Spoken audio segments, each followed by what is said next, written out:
What's next for a neighborhood under siege? We'll have to wait and see. Reporting live, Sadie Sinclair, Channel 7 News. This is San Francisco. Welcome back to San Francisco. Always a good day when Dylan Rodriguez is here. And today we're going to talk about his piece on how the Stop Asian Hate movement became entwined with Zionism, policing, and counterinsurgency. An article that was published at Truthout initially and then was taken down at the request of one of the organizations. It's now up at the Critical Ethnic Studies Journal website. All of this will be linked in the show notes, of course. And in the article, Dylan is basically asking for transparency in the $1 billion Stop Asian Hate machine. We talk about liberal tears and fears and how they are a danger to liberatory movements, and how the Stop Asian Hate movement, a movement ostensibly about the mass deaths of sex workers and farm workers in 2021, led to people asking for action from the state and large institutions by way of increasing policing and putting faith in the government to repair harm against Asian people, when it's the same government that created the conditions to allow these Asian people to be harmed. If you get something out of this podcast, consider going to patreon.com/Sad Francisco. You're going to find our past episodes there, and you can also donate to help support the labor that goes into editing the show. You can also come out to our first live taping of the show and see how that goes.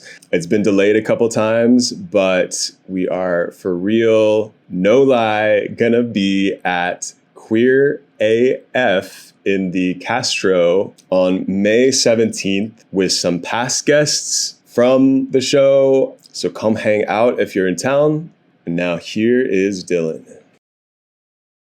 Today, we're talking about Stop Asian Hate and its connections to some nefarious characters. I guess we could start by talking about how this is new. Stop Asian Hate only started in 2021. Yeah. Out of mass deaths of sex workers in Atlanta, out of mass deaths of farm workers in California. And you had a lot of people wanting to do something. And one way that people were responding was wanting to give money. So you had a couple of organizations come out of 2021. Asian American Foundation, Stop AAPI Hate are a couple that people may have heard of. Brand new organizations born out of that moment.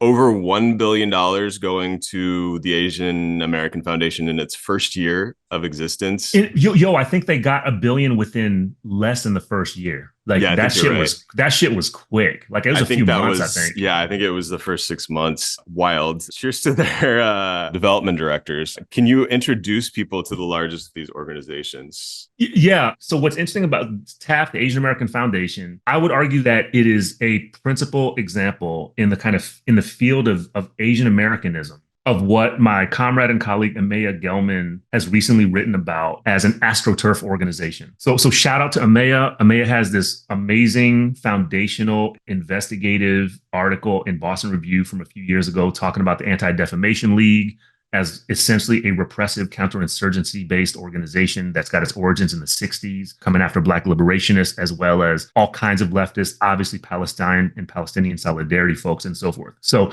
TAAF is what you would call a 2024 paradigm for an AstroTurf organization. Now, what is an AstroTurf organization? It's a new term I just actually recently learned. It is essentially what in older language we would call a front organization. And so various forms of AstroTurf organizations seem to be created almost out of thin air, almost instantaneously, almost like pop-ups. And when you look just a little bit underneath the carpet, what you find out is that the reason why they're able to come up so quickly and garner so much funding is because they're essentially curated, cultivated, created by another well-established organization, right-wing organization, reaction organization, in this case, a Zionist organization, the ADL. So by the Anti-Defamation League, executive director's own description, Greenblatt and ADL played a primary role in conceptualizing and creating the Asian American Foundation. So just off mic before we started, right, we were talking about how the organization 18 Million Rising has a petition out there right now, an open public letter demanding that TAAF disentangle, right, that it get rid of ADL, it get rid of Jonathan Greenblatt, the executive director, from its board, which I think it's a fine demand. And it's a demand that's more or less like telling the lumpia to get rid of the oil, right? It's like telling the taco to get rid of the tortilla. You don't have one without the other, because TAAF is an AstroTurf organization. So TAAF is a major one. And TAAF has, they've distributed millions and millions of dollars to various organizations. They are very intentional in the political agendas that it is willing to support. It's very intentional in which organizations it will not support, right? So part of this, in your description of it, Toshio, like the emergence of Stop Asian Hate as a kind of hashtag movement, two things are important to identify here. One thing, really quickly, by most accounts that I found, the hashtags seem to have some significant, if not primary, origins in the kind of Asian American fashion industry. Isn't that something else? Like the hashtag came from fashion folks, right? That's how that shit got popular. So that's worth paying attention to. The second thing is that this point of origin obscures all these other organizations. I'm talking about Asian American, AAPI, and even diasporic organizations, grassroots organizations, and even some nonprofit organizations that have been far more sustained and serious and consistent in trying to address all the various forms of anti-Asian racial violence, gendered racist violence, state violence, colonial violence over many years. And like those are the organizations that are in principled ways refusing to pursue funding from AstroTurf foundations like the Asian American Foundation, right? There's this immediate, I think, division in the world of left Asian American AAPI activism, organizing, et cetera, in which you have a constellation of organizations that have been serious about cultivating abolitionist, anti-colonial, feminist, pro-sex worker, et cetera, right? Those kind of principles, and organizing and operating according to those principles, right? So I'm thinking in the Bay Area, first one comes to mind, I'm on their board recently. I joined their board recently. AAPI Women Lead is one of those principal organizations, right? Like, and so they scrap because they have a principled position around their funding source. Down here in Southern California, where I am now, Asian Solidarity Collective, I mentioned them in the article also, right? Like a different type of outfit, again, grassroots. They're also principled, they're selective, and they have internal conversation and debate about how to move and what to do, whether or not to pursue certain forms of funding. So those organizations get crowded out by this kind of monopoly capitalist entrepreneurial thing that happens in the creation of an AstroTurf billion-dollar foundation like TAAF, which then, as you saw in my article, they go on and they give $1 million to what is essentially a group of academics and nonprofit elites in this organization, Stop AAPI Hate, right? Which I watched. I watched that organization pop up. It's not an AstroTurf organization. Okay, that's different, right? But they got money from TAAF, and so that's another trajectory of I think public-facing political branding and accumulation of capital. And not just financial capital, but political capital, cultural capital, public credibility as a form of capital. Like that's the stuff that concerns me, because I think it is at best deeply contradictory in an irreconcilable way, and at worst, really fucking dishonest. Yeah, I absolutely agree. As somebody who's worked in media for a while, I mean, you notice like, okay, where are other people who write, people who call themselves journalists, like where are they sourcing? And if you're reading about anything in this, sort of universe of Asian hate or Asian civil rights or human rights, the sourcing since 2021 is going to lean very heavily on these new, have so much money that they can afford to pay people to be available to the press at any moment. That's where a lot of the quotes are coming from. So that, in the course of a couple of years, these organizations have become the mouthpieces for Asian Americans in many ways. That is something that I also take issue with, like on the cultural points that you're making. Well, they seek it too, right? Like this is the point, right? Is that the folks, these organizational elites, executive directors and whatnot, they seek that mainstream corporate media exposure because it's a particular form of both liberal credibility, kind of mainstream liberal credibility, And it's essentially functions like publicity. I mean, we're talking about folks that are featured in Time Magazine, Forbes, CNN, MSNBC, like that's the pursuit. And so that has a direct translation to the whole operative labor of social justice branding. I mean, that's the thing that I learned from diving into the kind of thickets of this stuff, like in really investigating and doing a little bit of the research around this, which by the way, anybody can do. Like none of the research I found was really that exclusive. Like it's all online. Just a matter of spending some time immersing in it, and I got a little bit obsessed with it for a few months, actually more than that. It's probably more like a few years. But what you find is that there seems to be this undergirding logic to the way in which certain progressive, self-branded left social justice organizations move, right? Which is they move toward a capturing of a liberal sensibility that's just out there in the world, a liberal sensibility that wants a convenient, state-friendly, racial capitalist-friendly way to respond and react to atrocity, right? Whether it's the atrocity of the so-called Atlanta spa shootings, whether it's the atrocity, and not that they're comparable in any way, but whether it's the atrocity in Gaza, there's like this liberal sensibility that wants convenient ways to respond to atrocity. And what the Stop Asian Hate movement provided was precisely that, Yeah. And these organizations, what they do, the foundation, as well as I'm picking on Stop API Hate because they're prominent and I think they deserve some critical scrutiny. They provide in most ways, they provide exactly that. Now, the other part of this, though, that I think is the dishonest part, this is the part that really grabs my attention and frankly incites a lot of my principled rage, is the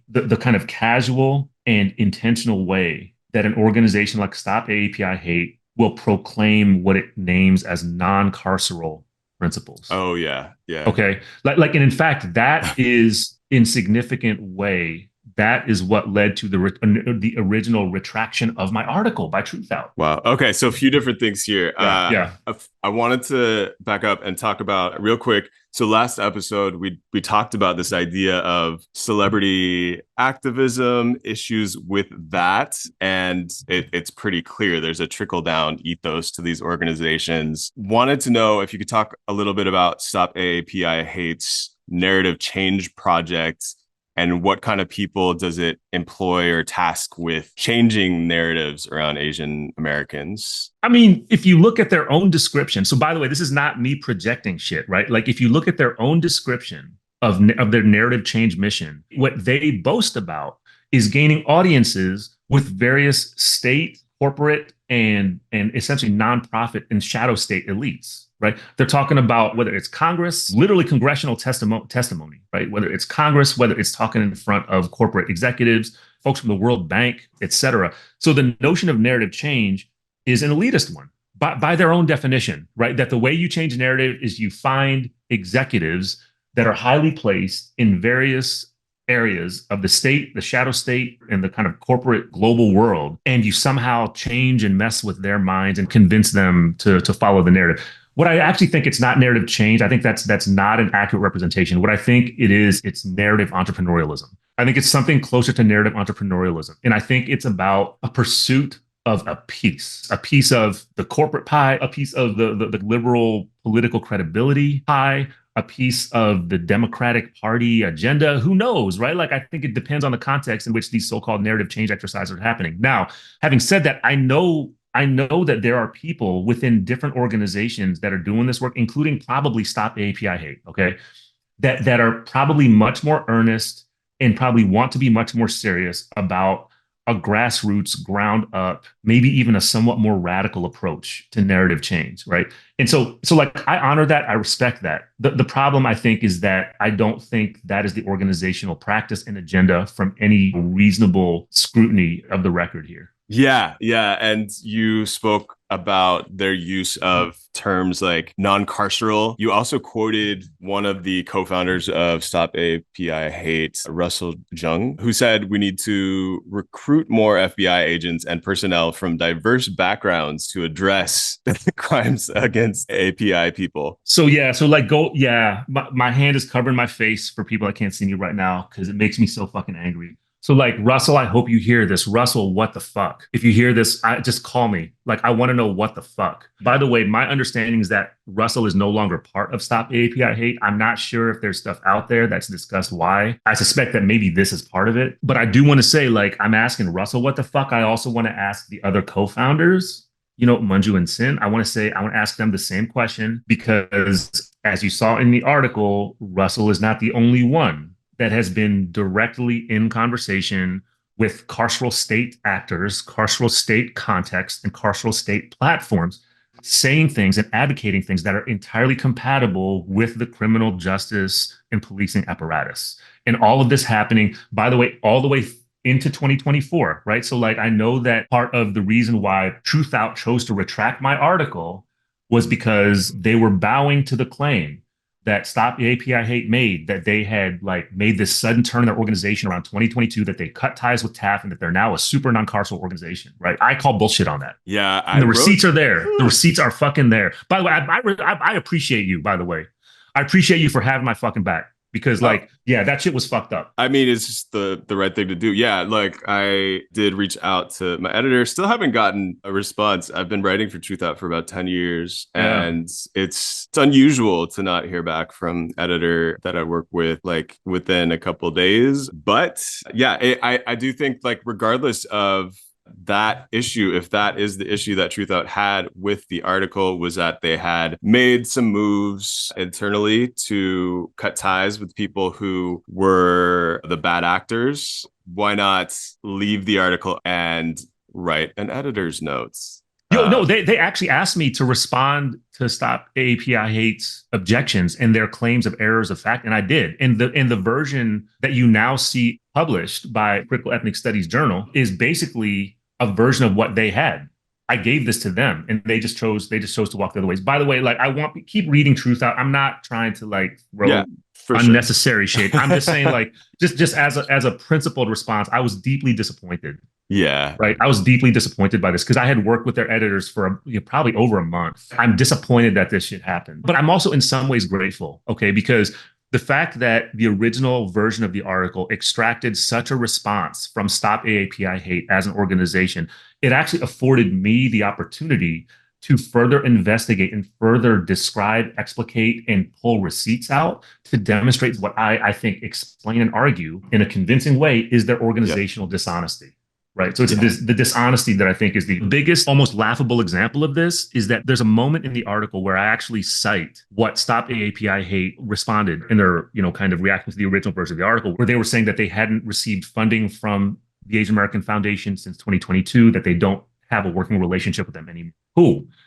I never claimed otherwise. Right. At the same time, what's dishonest about this is that you're going to say that you don't have any relationship with them. And yet, number one, you got $1 million from them, probably more. Right. You got $1 million from them. Like, they're in most ways, that's probably the reason your organization exists. So there's something, I think, disingenuous about the claim that, we don't have a working relationship. Well, they created you, right? And then secondly, and I noted this in the article, right? I even said, as of this writing, April 9, 2024, I said, like, if you look at the TAAF website, the logo for Stop AAPI Hate and AAPI Equity Alliance, which is Manju's organization, like, those logos are still listed on the TAAF page as grantees. Now, here's what's interesting. I believe it was the same day that the new version of the article was published by Critical Ethnic Studies Journal. I believe it was the same day people went back to the TAAF website and they found that both of those logos had magically been scrubbed. Yeah, that gives me some faith that some of this media work, truth telling, which feels like you are sort of shouting into the void sometimes. Hopefully people are making some moves and cleaning up their shit. So yeah. Hello, this is Tofu, the editor of the show, here to remind you all about our Patreon. If you want to support us to help pay for the editing, hosting, and labor to produce the show, you can subscribe to our Patreon at patreon.com/SadFrancisco. Starting this week, our patrons will now have early access to episodes 3 days before we publish them live to the public. Toshio and I are constantly working to improve the quality of the show and keep up with our show's weekly upload schedule, and we couldn't continue to do so without our community support. Remember to follow us on our Instagram, TikTok, and YouTube channel for additional content and to stay updated with all things San Francisco. That's going to be it for me, and now back to San Francisco. some of the other language that they use, it does annoy me. The virtue signaling around restorative justice. Straight up, for people who don't know, could you talk about Peter Greenblatt? And then we will link to that Jonathan article. Greenblatt. Jonathan Greenblatt, sorry. Yeah. Thank you. And we will link to that my article that gives some more background about the ADL's kind of the points that people should be concerned about around the ADL. In addition to Greenblatt and the ADL, you also mentioned Davis Polk, which is a law firm that has done work with Stop AAP. I hate. Yes. Yeah. So I'll briefly outline this. Folks can go to my article. I got all kinds of embedded links. The receipts are there. I ain't lying. So Jonathan Greenblatt, for folks who are not familiar, he's the executive director of the Anti-Defamation League. I think most importantly in this moment is that he has, and I don't think this is the first or last time he's claimed this, one of his principal political claims is, number one, that any challenge to Zionism, or what we would call anti-Zionism, right? He has actually literally said anti-Zionism is genocide. Like, he's had the nerve to say this shit in the middle of an Israeli campaign to enhance and extend Nakba against Palestinians in Gaza, and for that matter, elsewhere. And he has got the nerve, he's got the gall to say anti-Zionism is genocide as a kind of gesture to repress and pathologize and criminalize any forms of Palestinian solidarity and criticisms of Israel. So that dude says anti-Zionism is genocide. And in the same breath, and I mean literally in the same breath, if you go to the embedded link and see the interview, I believe it was on MSNBC, he says every Jewish person is a Zionist. So that's where this dude's coming from, right? Greenblatt is coming from this place where, as he defines it, every Jewish person is a Zionist, right? Like, coming from an imaginary, what fairy tale lands. Yeah, this is one of the things I say early in my article, right? The fantasy fucking matters. So Greenblatt's got this fantasy, and it actually shapes what the ADL does and the kind of political work and organizational work and funding work the ADL is involved in. So this fantasy in which anti-Zionism is genocide and every Jewish person is a Zionist, which is a prescriptive normative statement. This is deep. That actually shapes what they do. So the Anti-Defamation League is directly involved organizationally and infrastructurally in TAAF for sure. Okay. Now, it's also shared platforms with some of the principal people from organizations, including Stop AAP I Hate. What folks need to understand is the reason behind this, right? The reason behind this, in addition to everything I've already said, is that the Anti-Defamation League is arguably the principal organization on the planet that has normalized and mobilized jurisprudence, police, legislators, and all other forms of statecraft around the terms of hate. Their entire organizational apparatus is premised on a mobilization around the terms of hate. So what they're interested in is cultivating and supporting other organizations that reproduce that fixation on hate. Right. And so what this means is Stop Asian Hate becomes fixated on the same concept, the same apparatus that has fueled the ADL's work, as in this case, a militant global Zionist organization in which Greenblatt is the head. And there's a compatibility here, because when you funnel everything into the discourse, the methods, and the political frameworks of hate, what it crowds out are the things that these longtime left, progressive, radical abolitionists and feminist and anti-colonial organizations have been doing, which is to push back against that and say, hate is a minimal component of this. This is about state violence. This is about colonialism. This is about heteronormative gender and sexual violence, et cetera, right? So hate crowds all that shit out. So Greenblatt plays that role. He's seemingly this omnipresent spokesperson that is constantly speaking back and against Palestinian solidarity organizing of various kinds and so forth. So there's that. I mean, Google him. It's actually really fucking boring. It's just important to just know who the dude is. Then there's this law firm that Stop AAP I Hate worked with called Davis Polk. They got their little moment in the sun back in October because they made this kind of grandstand that they were withdrawing offers of employment to some Ivy League law school students because those law school students had participated in pro-Palestinian and Palestinian solidarity work. But, as importantly, this is a law firm that has very openly pronounced its support for what it calls international companies doing business in Israel.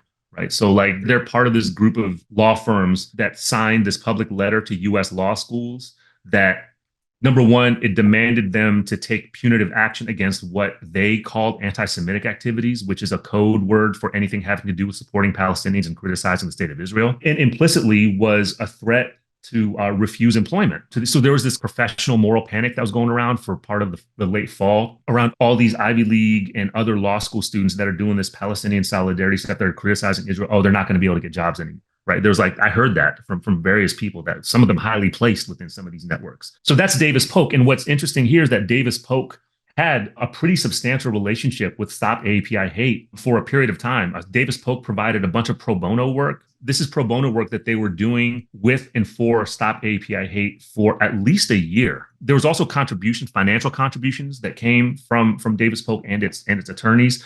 And Stop API Hate itself acknowledges and thanks Davis Polk for contributing to the compilation of some of its reports, right? So it's data reports, which is the main thing it does. So that's a direct partnership, right? There's a direct partnership there. Again, Stop API Hate objects to the notion that its connection to Davis Polk is continuing one. I believe that they said they stopped working with them, I think in the fall of 2023. That's fine, right?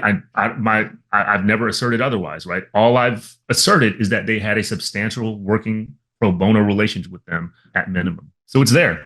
Like the receipts are there. Yeah. You are who you spend a lot of time with. And cheers to them for cutting some of those ties, I guess. Although I don't know if people deserve credit necessarily for things that that's what's weird about this. That's what's weird about this, right? Is this notion that an organization should be defended or even rewarded for stopping a relationship with an organization or an apparatus that it ought to never have been entangled with to begin with, right? If it was principled, if it was serious about what it says about itself.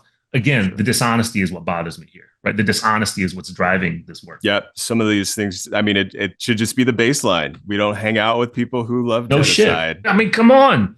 What are we doing here? By the way, this is all happening. All this is happening in one of the loudest things that Stop API Hate has been doing since October is, they've made public pronouncements of support for a ceasefire. You know what I mean? Like they're like naming and publicizing all these various forms of racist violence that are directed against people of Middle Eastern descent, people who are kind of racialized as Muslim in various ways, against South Asians and so forth. So they do this work, right? They do this like anti-hate work all the time. It's very public. And now they're on board with kind of Palestine solidarity and support for a ceasefire.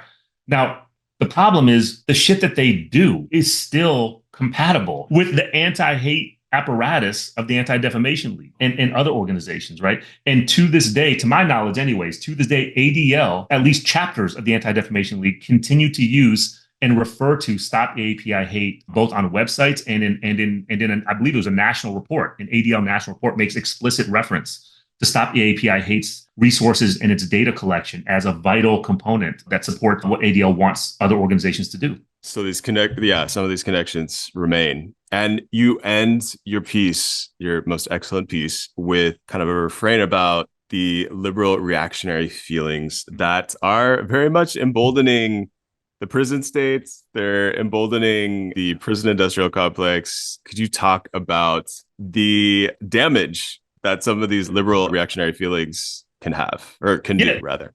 Yeah, I mean, liberal feelings, it's another way of understanding how the political logic of counterinsurgency actually works. So when we think and talk about counterinsurgency, obviously the point of foundation and origin for that concept is what the history of the colonial apparatus of the U.S. military has done for about the last 125 or so years, right? So to think about the origins of the concept of counterinsurgency as a method to repress, to neutralize, to eliminate, to domesticate, and to assimilate all the forms of uprising, of revolt, of rebellion, and of insurgency against occupation, against colonial power, against neo-colonialism, right? Against military invasion. So that's counterinsurgency in its most foundational military and state form. The point that I am trying to make in part through this article is the notion that counterinsurgency has well exceeded the apparatus of the military and the state. It has turned into a political logic that infiltrates the arena of fucking feelings, right? And those feelings are liberal feelings. So what do liberal feelings do? They do the same thing that counterinsurgency does. They pacify, they rationalize, and they normalize the things that are intolerable, the violences that require collective activity and insurgency. And most of all, they tend to re-legitimate one thing in particular, and that is the state. Liberal feelings, the primary way in which they function is they re-legitimize the power of the state. They try to recapture all of the folks who are potentially going to, maybe be engaged in some form of rebellion and insurgency against the state in ways that potentially delegitimize state power, more actively delegitimize state power, right? Understand that it can actually be and ought to be obsoleted, right? It harnesses and captures those people, those feelings, and brings them back into liberalism, right? Meaning a militancy of reformist demand on the state. That's what Stop Asian Hate has been doing for the last, 3 ongoing years and so forth. And most importantly, these liberal feelings also crowd other feelings out. They crowd out the principled rage and anger and joy, for that matter, of actual insurgency, of radicalism, of abolitionist work, and so forth and so on. So that's what the point is of identifying the liberal counterinsurgency of feelings, is to say that the way that it affects collective identity formation in this moment for so-called Asian Americans, which is it's an identity term I've always resisted and rejected, right? But I think it's nonetheless important to analyze it. The liberal apparatus, the liberal reactionary apparatus of feelings, it's got this dream about Asian Americans somehow finally becoming respected citizens of the multiculturalist United States, right?